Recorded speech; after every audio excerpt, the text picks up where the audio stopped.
Энергетикалық сусын ішкеннен кейін адамның денесінде күш пайда болатындығы барлығымызға белгілі.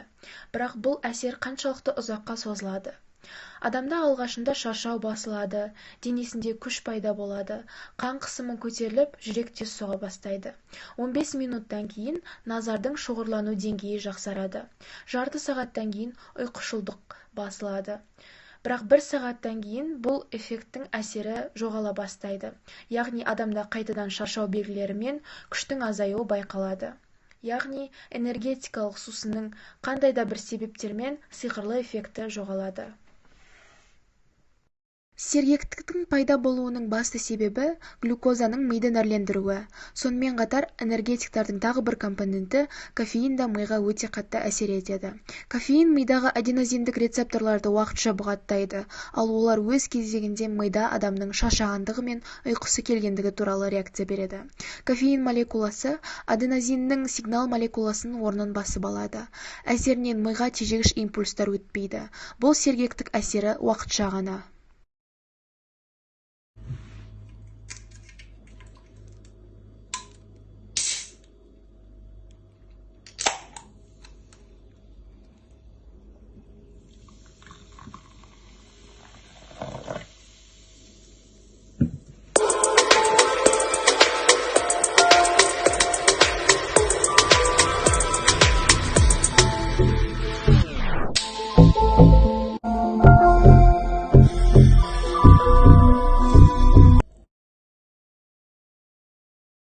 Дені сау бауырдың түрімен міне энергетикалық сусында болған бауырдың түрін салыстырып көріңіз.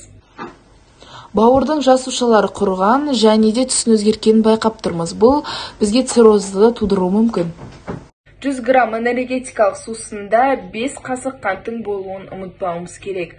Және де ол бізге энергия бермейді, ол энергияны қоздырушысы болып табылады. Энергетикалық сусынды пайдаланғаннан кейін біздің жүрегіміздің соғу жиілігі 73-тен 120-ға дейін көтеріледі.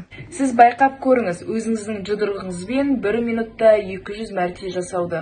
Және де сіз оны бірнеше минуттан кейін тоқтататын боласыз. Себебі сіздің қолыңыз шаршағандықтан.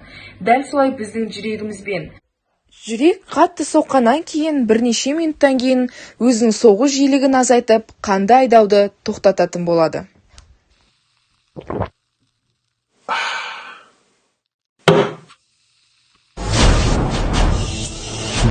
Энергетикалық сусынның тұтыну мөлшері қандай? Энергетикалық сусынның тұтыну мөлшері 1 тәулікте 1-ақ құты. Сіз егер де одан да көп құтыны қабылдасаңыз, сіздің ағзаңызда кофеин мөлшері көбейіп, қан қысымыңыз көтеріліп кетеді. Бұны ресейлік ғалымдар дәйектеп отыр. Сонымен қатар энергетикалық сусын ішкеннен кейін кофе немесе шайды мүлдем тұтынбауыңыз керек. Себебі кофеин ағзадағы 4 немесе 5 сағаттан кейін ғана шығады. Опишите, пожалуйста, отрицательные стороны энергетических. Отрицательные стороны злоупотребления энергетических напитков несет за собой неприятные последствия в виде повышенного уровня сахара. При длительном употреблении подобного рода напитков, они же газированные в виде кока-колы, фанты, любеллы и любых других напитков, содержащих большое количество сахара, вызовет рано или поздно диабет. Расскажите, пожалуйста, в чем заключается суть употребления энергетических напитков? Для чего они предназначены? Для кого? Я думаю, что они предназначены для спортсменов, чтобы дать энергию, силы какие-нибудь. Біз энергетикалық сусын орнына таза әрі дәмді суды қолдануға кеңес береміз.